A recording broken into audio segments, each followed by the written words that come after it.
आज हमारे देश के दो महापुरुषों का जन्मदिन है, जयंती मनाई जा रही है। यानी कि 2 अक्टूबर को आप सभी जानते हैं कि महात्मा गांधी साहब का भी जन्मदिन मनाया जाता है और लाल बहादुर शास्त्री का भी जन्मदिन मनाया जाता है। और लाल बहादुर शास्त्री हमारे देश के दूसरे प्रधानमंत्री भी थे और उनके बारे में कई रोचक कहानियां हैं। तो जब भी टाइम मिलेगा उनके बारे में भी हम लोग बात करेंगे। लेकिन आज की इस क्लास में हम लोग महात्मा गांधी के बारे में एक विस्तार से चर्चा करेंगे। इनकी हम लोग शुरुआती जीवन भी देखेंगे, इनका पारिवारिक बैकग्राउंड भी देखेंगे और इनकी शिक्षा कहाँ से हुई, इनके जो आंदोलन रहे हैं उन्हें भी हम लोग जानेंगे। और इन अंतिम समय में इनकी हत्या की जाती है तो उस पर भी बात करेंगे। लेकिन आप लोगों को एक और बात बता देता हूँ, अगर आपके पास टाइम है तो महात्मा गांधी की बायोग्राफी ज़रूर पढ़िएगा आप लोग।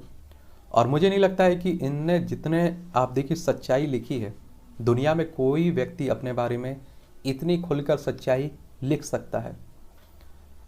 आप देख रहे होंगे अपनी स्क्रीन पर ये युवा अवस्था की इनकी फ़ोटो है और शायद आप लोग नहीं पहचान पा रहे होंगे, आप पहचान गए होंगे ज़रूर। और देखिए आजकल चरखा राजनेता भी हमारे चलाते रहते हैं, लेकिन आपने देखा होगा कि राजनेताओं का चरखा राजनीतिक रोटियां सेंकने के लिए होता है। और आप देखिए पहले हमारे प्रधानमंत्री पंडित जवाहरलाल नेहरू, महात्मा गांधी और देखिए मोहम्मद अली जिन्ना जो पाकिस्तान को अलग करने में इनका भी हाथ माना जाता है। और गांधी जी को भी भारत पाकिस्तान बंटवारे के लिए जिम्मेदार कई लोग ठहरा दिए देते हैं। और कई लोग तो आप देखते हैं गांधी को कुछ भी बोलते रखते हैं, बकते रहते हैं। और आपको मालूम होना चाहिए कि जिन्होंने इतिहास नहीं पढ़ा है वो कुछ भी बोलें गांधी जी को अच्छी बात है, क्योंकि उन्हें इतिहास ही मालूम नहीं है अपना, उन्हें अपना परिवार का इतिहास मालूम नहीं होगा तो गांधी का कहाँ होगा। और गांधी जी की देखिए, गांधी जी इनकी पत्नी और गांधी जी के बेटे हरीलाल, मनीलाल, रामदास, देवदास, इनकी 4 पुत्र थे। ठीक है, तो आप देखेंगे मोहनदास करमचंद गांधी इनका पूरा नाम था। और 2 अक्टूबर 1869 को गुजरात के पोरबंदर नामक कस्बे में इनका जन्म होता है। और आप लोगों को बता दूं, गुजरात अभी अगर आप लोग देखना चाहें ना तो ये गुजरात है। गांधीनगर इसकी राजधानी है, आप सभी जानते हैं। और इसकी अंतर्राष्ट्रीय सीमा गुजरात की पाकिस्तान से लगती है। राज्यों में इसके पड़ोसी राजस्थान है, मध्य प्रदेश है, महाराष्ट्र है। और यहाँ अगर आप लोग विधानसभा में वर्तमान में सीटें देखें ना तो 182 सीटें हैं, राज्यसभा में 11 सीटें हैं, लोकसभा में 26 सीटें आपको देखने को मिलेंगी। और आप देखेंगे इनके पिता करमचंद गांधी ब्रिटिश रियासत में पोरबंदर के दीवान थे, जब उनकी माता पुतलीबाई धार्मिक स्वभाव की गृहस्थ महिला थी, हाउस वाइफ थी। घर में धार्मिक और आध्यात्मिक माहौल होने के कारण गांधी जी का बचपन से ही अध्यात्म के प्रति लगाव था और साथ ही माता की धार्मिक प्रवृत्ति का भी गांधी जी पर गहरा प्रभाव पड़ा। और कहते हैं ऐसा कि बच्चों पर प्रभाव माँ का ही पड़ता है। गांधी जी की प्रारंभिक शिक्षा पोरबंदर में हुई और इसके बाद आप देखेंगे उनका परिवार राजकोट में आकर बस गया। और बॉम्बे यूनिवर्सिटी से इन्होंने मैट्रिक परीक्षा पास करने के बाद उन्होंने रामल दास कॉलेज में दाखिला लिया, परंतु वह गांधी जी को खास रुचि नहीं आई। इसके बाद उच्च शिक्षा के लिए वो इंग्लैंड चले गए। कहाँ? इंग्लैंड चले गए। इसके बाद इंग्लैंड में उन्होंने बैरिस्टर की डिग्री प्राप्त की। और आप देखिए कि वहाँ उन्होंने तरह तरह की यातनाएं झेलनी पड़ी। आप देखिए कि जो शाकाहारी भोजन नहीं मिलता था वो भी उन्हें आप देखिए व्यवस्था करनी पड़ी, बड़ी मुश्किलों का सामना करना पड़ा। और गांधी जी का विवाह 13 वर्ष की अल्पायु में ही कस्तूरबा गांधी से हो गया था और जिसके पश्चात 15 वर्ष की आयु में ही गांधी जी के पहले पुत्र का जन्म हुआ, परंतु यह बालक अल्पायु था और जन्म के कुछ समय के बाद इनके बेटे की मौत हो जाती है। गांधी जी के 4 पुत्र थे जिनका नाम हरीलाल, रामदास, मणिलाल, देवदास था। और कस्तूरबा गांधी ने गांधी जी का जीवन भर सभी आंदोलनों में साथ दिया और एक सच्ची सहभागिनी की तरह जीवन भर गांधी जी के साथ रही। और जब गांधी जी जेल में बंद थे उस समय इनकी पत्नी की डेथ हो गई थी। अब बात आती है दक्षिण अफ्रीका यात्रा की, क्योंकि आप सभी जानते हैं कि गांधी जी दक्षिण अफ्रीका जाते हैं। देखिए हमारा प्यारा भारत है, इसमें आप लोग देख रहे हैं एशिया में, यहाँ आप लोग अफ्रीका महाद्वीप जाइए, यहाँ दक्षिण अफ्रीका आपको देखने को मिलेगा। तो यहीं पर जाते हैं गांधी जी। इंग्लैंड से अपनी बैरिस्टरी यानी कि कानून की पढ़ाई पूरी करने के बाद गांधी जी राजकोट में आकर वकालत करने लगते हैं। और इसी बीच दक्षिण अफ्रीका में भारतीय व्यापारी सेठ अब्दुल्ला के बुलावा पर उनका मुकदमा लड़ने के लिए दक्षिण अफ्रीका चले गए और वहां डरबन से ट्रेन के माध्यम से उन्हें प्रिटोरिया जाना था और जिसके लिए उन्होंने रेल की फर्स्ट क्लास का टिकट लिया था। और उन दिनों अफ्रीका में आश्वेत और एशियन लोगों का फर्स्ट क्लास डिब्बे में बैठने की अनुमति नहीं थी और इसलिए अंग्रेज टिकट चेकर ने गांधी जी को पीटर मारिट्सबर्ग स्टेशन पर धक्के मारकर बाहर निकाल दिया था। यानी कि आप सोचिए कि आपके पास फर्स्ट एसी का टिकट हो फिर भी आपको बाहर निकाल दिया जाए, तो भेदभाव हुआ ना ये। तो वही गांधी जी के साथ हुआ। और स्टेशन को जरूर याद रखिए, कई बार आप लोग परीक्षाओं की तैयारी कर रहे होंगे तो पूछ लेता है। और इस घटना ने गांधी जी को अंदर से झकझोर दिया और उन्होंने इस नस्लवाद के खिलाफ आवाज उठाने का बीड़ा उठा लिया। और कई इतिहासकार इस घटना को मोहनचंद करमचंद गांधी की महात्मा बनने की यात्रा में महत्वपूर्ण कदम भी मानते हैं। और इसके बाद आप देखेंगे कि उन्होंने अफ्रीका में नस्ल भेद के खिलाफ आवाज बुलंद करने के लिए 1894 में नेशनल कांग्रेस की स्थापना की। और हमारे देश में कांग्रेस की स्थापना आप जानते हैं कि 28 दिसंबर 1885 में हो चुकी थी। फिर आप देखेंगे वो भारत लौट आते हैं वहाँ रहने के बाद और स्वतंत्रता संग्राम में वो योगदान देते हैं। ये बात है आप देखेंगे कि 9 फरवरी 1915 की कि वो भारत स्वदेश लौट आते हैं और देश की स्वतंत्रता में अपना योगदान शुरू करते हैं। गांधी जी अफ्रीका यात्रा से लौटने के उपलक्ष्य में 9 जनवरी को आप लोग प्रवासी भारतीय दिवस भी मनाते हैं, अभी भी मनाते हैं। और गांधी जी ने गोपाल कृष्ण गोखले को अपना राजनीतिक गुरु माना और जिनकी सलाह पर उन्होंने 1 वर्ष तक भारत भ्रमण करके देश को समझा। और गांधी जी द्वारा भारत के स्वतंत्रता संग्राम में 3 मुख्य राष्ट्रव्यापी आंदोलन चलाए गए थे। एक बात आप लोगों को और बता देता हूँ, अगर आप देखिए राजनीति में जाना है आपका, तो आप देखिए कि कम से कम आप लोग उस क्षेत्र का भ्रमण तो कर लीजिए, आप लोगों को लोग जानने पहचानने तो लगे। और कहते हैं कि गांधी जी को इन आंदोलनों की जरूरत थी और आंदोलनों को गांधी जी की जरूरत थी और यहीं से गांधी जी भारत में उभरना शुरू, चर्चा में आना शुरू होते हैं। आप देखेंगे कि सत्याग्रह पहला ये आंदोलन होता है भारत में इनका, चंपारण सत्याग्रह। स्वदेश लौटने के पश्चात गांधी जी का सत्याग्रह का पहला प्रयोग बिहार के चंपारण में होता है और राजकुमार शुक्ल नामक किसान के आग्रह पर गांधी जी उत्तर भारत के नील उत्पादक किसानों की दशा देखने आए और ब्रिटिशर द्वारा किसानों को जबरदस्त नील की खेती के लिए मजबूर किया जा रहा था और इसके बदले में किसानों को मिलने वाली आमदनी भी कम थी। गांधी जी के सत्याग्रह के परिणाम स्वरूप ब्रिटिशर को अपनी नीति में बदलाव करना पड़ा और किसानों की बात माननी पड़ी। फिर आप देंगे अहमदाबाद मिल मजदूर आंदोलन होता है। चंपारण के बाद गांधी जी ने अहमदाबाद में कॉटन मिल मजदूर के समर्थन में आंदोलन चलाया और अहमदाबाद में कॉटन मिल में श्रमिकों और फैक्ट्री मालिकों के बीच सैलरी को लेकर विवाद हो गया था और इसमें आप देखेंगे कि जिसके पश्चात गांधी जी की मध्यस्थता से दोनों पक्षों के बीच आपसी मुद्दों पर समझौता संभव हो सका था। फिर आप देखेंगे खेड़ा सत्याग्रह होता है।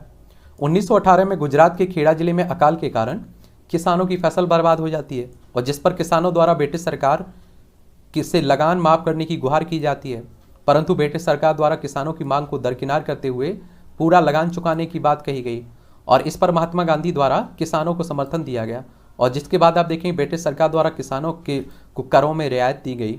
आप देखिए कि अगर किसानों की फसल खराब हो जाए और सरकार जबरदस्ती वसूले उनसे कर, तो ये तो नाइंसाफी है ना। तो यही किसानों के साथ हो रहा था। फिर आप देखेंगे रॉलेट एक्ट का विरोध करते हैं गांधी जी। 8 मार्च 1919 को ब्रिटिश सरकार द्वारा भारतीय राष्ट्रवादियों की गतिविधियों पर लगाम लगाने के लिए रॉलेट एक्ट पास किया जाता है और इस कानून के अनुसार अंग्रेज सरकार बिना किसी गुनाह के किसी भी नागरिक को सिर्फ शक के आधार पर गिरफ्तार कर सकती थी और इसके विरोध में गांधी जी ने देशव्यापी हड़ताल का आह्वान किया और इस एक्ट का विरोध करने के परिणाम स्वरूप जलियांवाला बाग हत्याकांड भी हुआ था। और आप देखेंगे कि इसमें ना तो जमानत का प्रावधान था और आप देखिए इसे काला कानून भी कहा गया था। ठीक है। फिर आप देखेंगे क्या देखेंगे, खिलाफत आंदोलन होता है 1919 में। ये आप देखेंगे टर्की के खलीफा को गद्दी से हटाए जाने के विरोध में मुस्लिमों द्वारा शुरू किए गए खिलाफत आंदोलन को गांधी जी द्वारा स्वतंत्रता आंदोलन को जोड़ दिया गया था और जिसके पश्चात पूरे देश में सभी समुदाय के लोगों ने बढ़ चढ़कर देश के स्वतंत्रता संग्राम में हिस्सा लिया था और महात्मा गांधी ने एक अवसर के रूप में इसे देखा था हिंदू मुस्लिम की एकता बनाने के लिए। देखिए मैं भी मानता हूँ हर व्यक्ति से कुछ ना कुछ गलतियाँ हो सकती हैं, तो इसका मतलब ये नहीं रहता है कि उसकी अच्छाइयाँ बिल्कुल भुला दी जाए। समझ रहे हैं। और गलतियां कहने का मतलब है कि आप देखिए कि गांधी जी को देश के बंटवारे के लिए जिम्मेदार जो लोग ठहराते हैं, वो एक तरह से अपने आप को उस जगह रख के देखिए, मुझे लगता है कि कोई ऑप्शन बचा भी नहीं था। लोग मारे जा रहे थे, दंगे हो रहे थे। और आप सभी जानते हैं कि जब एक परिवार में आप सोचिए कि 4-5 मेंबर हों और उनमें डेली अगर लड़ाई हो, मारकाट हो, तो मुझे लगता है कि उस परिवार का जो मुखिया होता है उसके पास एक ही ऑप्शन बचता है कि वो उस परिवार के सभी सदस्यों को अलग अलग कर दे। और यही उस समय हुआ भी। खिलाफत आंदोलन, देश में फैली ये छुआछूत और जात पात की इस कुप्रथा को दूर करने के लिए दलित आंदोलन, 8 मई 1933 से आप देखेंगे कि से गांधी जी द्वारा दलित आंदोलन शुरू किया गया था। और इस आंदोलन के माध्यम से गांधी जी द्वारा दलित वर्ग के लोगों के प्रति होने वाले भेदभाव को दूर करने के लिए विभिन्न कार्यक्रम चलाए गए थे। आज के समय में आप देखते हैं दलितों के साथ, महिलाओं के साथ कितने भेदभाव किए जाते हैं। तो उस समय आज सोचिए कि हमारे पास ना तो स्वतंत्र न्यायपालिका थी, ना पुलिस व्यवस्था थी, ना सरकारें थी, तो उस समय कितना रहा होगा। असहयोग आंदोलन, गांधी जी द्वारा सितंबर 1920 में असहयोग आंदोलन की शुरुआत की गई थी और यह आंदोलन 11 फरवरी 1922 तक चला था। और इस आंदोलन को शुरू करने के पीछे गांधी जी का अंग्रेजों का हर क्षेत्र में असहयोग करना था। और गांधी जी जानते थे कि हमारे देश में अंग्रेजों की सत्ता सिर्फ भारतीयों के सहयोग के माध्यम से ही चल रही है।